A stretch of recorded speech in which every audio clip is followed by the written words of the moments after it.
She may be vacating the atomweight title, so it'll be interesting to see kind of where everything kind of goes with that as well. Kind of your opinion on the atomweights.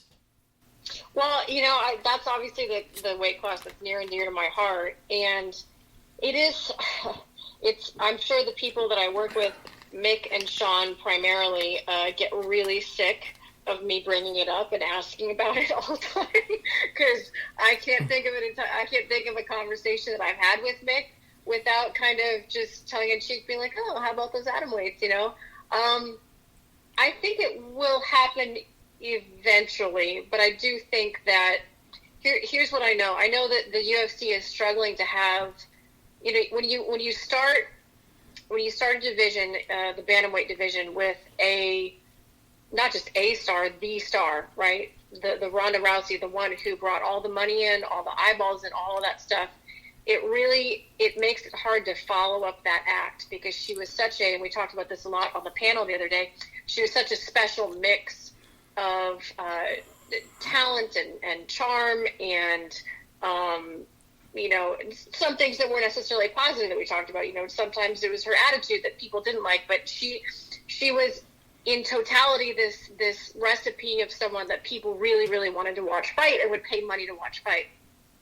Fast forward, and it's really hard to replicate that in any division. So I know that the UFC I don't want to use the word struggling, but I know that the UFC doesn't feel like the bantamweight is the deepest division right now. Certainly featherweight is sort of not a division, but is a division. And I think that they don't want to rush in and add yet another women's division that would be kind of weirdly there but not going anywhere like the featherweight division is, at the moment. So I think it'll happen one day, but as you alluded to, probably not anytime soon. But it's good to see Invicta still holding on to it, and like you said, making it their signature division. It makes me a little bit sad, I guess, on some level that the best of the best feel like they have to go somewhere else to be able to compete. And I'll be honest with you, a huge reason why I didn't keep fighting is because I didn't really see the type of end game that I would have wanted for myself, if that makes sense. Because once you have a kid, your priorities change, right? And so I have to weigh the pros and the cons of continuing to pour so much of my time and energy into this thing, and what is the ultimate goal with this thing? Well, when you're an atom weight, the ultimate goal, the top of the heap, is Invicta, which is awesome, but it's not. You're not necessarily going to be able to make a ton of money if Invicta is the end of the road for you, right? So, and I didn't have the type of body that would ever really be able to compete at strawweight. So it sucks for people like myself. I know there are a lot of really good atom weights of my generation and of the current generation who are a little bit stuck in terms of not really feeling like there is a pot of gold at the end of the rainbow, if you will. And it's not an easy sport to stick with if you don't see a truly phenomenal end goal for yourself. I mean, I got into it for the love of doing it, and I did love doing it, and I will never regret one moment. But it is I do feel sometimes a little bit sad that, like, I didn't stick with it because I didn't really feel like there was a huge future in it. Kind of one of the things that I've noticed, and get me, tell me if I'm wrong on this. A lot of the female fighters know that, there's an end game to this, that, there will be a time at which they can no longer fight, or something comes up and they can no longer fight. So they have other gigs going on. I mean, not all of them are making a huge ton of money or whatever, unless they're in the UFC. So they have a side gig going on or whatever, but they know that, it's nothing against them. Not saying that they're not focused on being the best fighter that they can be, but a lot of them are having that in the back pocket. Quite a few fighters have degrees. They have college degrees in their back pocket. So if something does happen, they do have that college degree to fall back on and be able to do that as well. We don't see that much in the men's side of things. And that's my observation. Is that the same that you're seeing, Laura? Yeah, that's definitely my anecdotal observation. That'd be an interesting demographic to, if we could ever track that down, because just anecdotally, I would say that you're 100% bang on right where, gosh, if I had to just literally guess, I would say maybe half of female fighters have a college degree, and significantly less than that on the male side. And I think that I don't know necessarily why that would be. I think that sports in general, when you're growing up as an athletic guy, sports in general is a perfectly legitimate road to the rest of your life, right?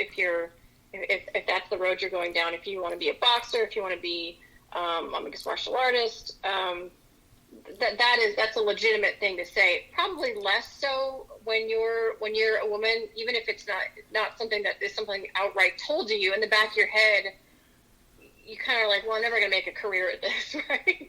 So you develop other skills, and you want to get a good high level education. I wonder too, though, if it doesn't speak to a little bit of the personality type that is drawn to the sport of MMA. And I tend to think, and I'm talking in like really broad strokes here, so it really doesn't apply to everybody. I think that MMA attracts a different type of woman than it does a type of guy, if that makes any sense. Yeah, and and I think a lot of times the women that it attracts are maybe a little bit more A-type, perfectionist, like analytical, hardworking, like they're overachievers, I guess, if you will. Whereas on the guy's side, I think there's a lot of guys who love fighting for fighting's sake, and that's awesome. I kind of envy that mentality, to be honest with you. Yeah, I mean, yeah, with the female fighter and the things, I think there's another mountain to climb, and that's what they want to do. Because kind of weirdly, what was going on for a while was the fact that a lot of MMA fighters were, on the female end, were jumping from MMA over to CrossFit. So yeah, they're trying to find another mountain to climb versus men who want to make this their career. There are the exceptions to the rule. There's a couple fighters in Invicta that actually, didn't go to college. They just want to fight for a living. So, but this interestingly segues to something to Caitlin Young's question. I had asked, people what they wanted to know, and she was asking about striking and where that kind of fell with the champions right now. And I said that, obviously right now we're seeing a lot of the champions right now on the top of their games that are pure strikers. They come from a striking background. Cyborg, I think, was shoot box, and Amanda, I would assume her original gym would have been a striking gym, just by the way that she strikes, but I might be wrong on that. Just don't quote me on that. I don't have the notes in front of me to kind of mention that, but for the most part right now, a lot of the champions right now are strikers, but I had mentioned to her on our Facebook group, and I'll tell you what, guys, what I'm observing now. And this goes over to a little interesting conversation. The fact that right now, if you guys haven't been observing what I've been doing the past couple of years, I have a documentary that I'm producing, and hopefully it'll be out within the next week or so. I got a couple edits, and it'll be posted online, and I'll let everybody know about it. It's called Girls, Grappling, and Grit. And what happened was that I wanted to go down the line of seeing why girls were starting to go into wrestling in middle school, high school, college, and all that as well, and why this growth has been so huge over the past couple of years. And timing was really, really good because things started rolling, and so we're getting it's right now kind of probationary. What is it? Not probationary. Trial basis. At the NCAA level right now, the NAIA currently has a collegiate championship that they have as well. Obviously, the Olympics has theirs as well. But kind of interviewing some of these girls throughout the process, I asked why they do it, and what's going to happen after they graduate college. A third said that they're going to hang up their shoes, call it a career, and go out their business. A third of them said that they want to still be involved into the collegiate sport. They want to either try out for the Olympics, they want to become referees, they want to, continue or coach or, continue on that path. The other third wants to go into mixed martial arts. And wow. what's been crazy is the fact that these girls, the reason why a lot of the teenage girls want to go into wrestling is because they want to go into mixed martial arts. And, if I have a really great interview on the documentary with Jess Philippus, who has all these little girls and brings them to Invicta, and they want to be the next stars in there as well. So to answer Caitlin's question, yeah, right now it's going to be striking, but I'm predicting within the next 2 or 3 years, we're going to see a lot of wrestlers make their way into the MMA ranks, and we're going to see them dominate, just like Tatiana has been dominating, although she's been out with injury. So we're going to see an influx. The thing is that we were expecting that to happen, maybe a little bit after the 2020 Olympics, but that's been postponed until next year now. So we might be taking another year in order for us to see some of these ladies that don't make the Olympics feel that they want to take the next step into their career and go into mixed martial arts. So long story short, within the next 3-4 years, expect a lot of wrestlers to make their transition over to mixed martial arts. That's really cool to think about, and I think it definitely kind of echoes some of the trends that you saw on the men's side of the sport really, really early on. So it's cool to think that we might get to see some badass wrestler chicks make their way into the octagon. And I'm telling you, I think I'm not afraid to say that the women's side of things, particularly in the UFC, it is in some ways a different sport, and it's still a sport where if you can succeed as a specialist, I guess is what I'm trying to get at. That MMA on the women's side of things doesn't have the level of hybrid fighters or true mixed martial arts that the men's side does yet. I'm sure it's going to catch up, and the pace of it catching up will be very quick, but there's going to be a period of time where it will continue to be a level playing field until you have someone who's a specialist that comes along, right? Like a Ronda Rousey, like a Tatiana Suarez. When you are heads and tails above everyone else, even if it's sort of one-dimensional, you're going to succeed and you're going to do really, really well. So I'm excited to see some wrestlers make their way to the UFC for sure.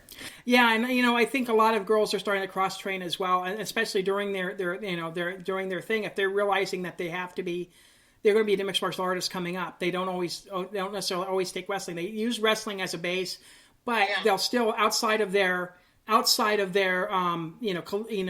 scholastic career will take up jiu-jitsu. A lot of them do between jiu-jitsu and wrestling, but also striking as well. So we're going to get definitely a different breed of fighter. They're going to be a lot, I would say, a new level of fighter than what we've seen in the past. We've seen with each generation things get a little bit different. Things a little bit thing as well. I mean, it evolves as a sport, and I think sometimes people forget that fighters evolve. As everything kind of hits up as well, and the women are starting to catch up to the men. It's just not quite there yet. Okay, let's quickly go. I mean, we'll quickly go for this real quick on the pro end, and then we'll do a quick wrap up of the amateurs. You mentioned bantamweight, 161. I mean, I think there was 161 total, which includes the 21 bouts at 130 pounds, which on my thing, I always round up. And kind of going back from that to last year, I mean, there was a stark increase, especially on the feather and also on the featherweights as well. What's been interesting is that a lot of those featherweights sometimes drop down to 135. We saw that with the Ultimate Fighter featherweight division, which was kind of crazy because they go, okay, we're going to have a featherweight tournament. They have a featherweight tournament, and half of them go down to bantamweight. Yeah. So it's like and there was quite a few featherweights, natural featherweights on that could have been on that cast that I complained about that they should have. I can't remember who I emailed, and I'm sure I probably should have stayed in my lane, but I remember at the time when that was announced, I might have even, this is so embarrassing to me, I might have even emailed Mick and Sean and it's not that they don't know these things, but for whatever reason, I felt like I had to express my opinion. If you're looking to build a featherweight division, especially when you're talking about women,